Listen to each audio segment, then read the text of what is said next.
Čus lidi, zdraví vás, no bude to nové video. A je to spíš informačka ohledně, kdy budu natáčet videa.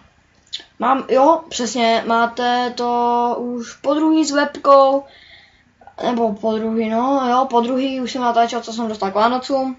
Určitě nezapomeňte kouknout na můj channel. A tohle to jakoby mám s green screenem, jak můžete vidět. Zrovna jsem jakoby u moře a jako nic, jen tak to chci mít takový green screen, aby to vypadalo pěkně.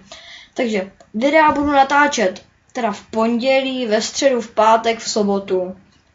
Pondělí, středa, pátek, sobota.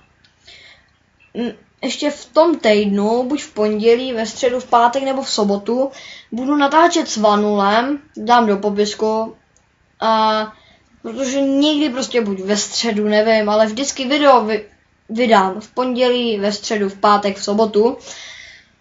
A třeba, kdybyste měli zájem o tohle jako green screen, tak mi napište pod video a já vám udělám návod, jak udělat si takovejhle lehký green screen. Je to úplně lehký, já to dělám přes program, přes ten nejlehčí, no nevím jestli nejlehčí, ale tak pro mě jo. A teda doufám, že se vám video líbilo, po případě hoďte like, odběr a čus!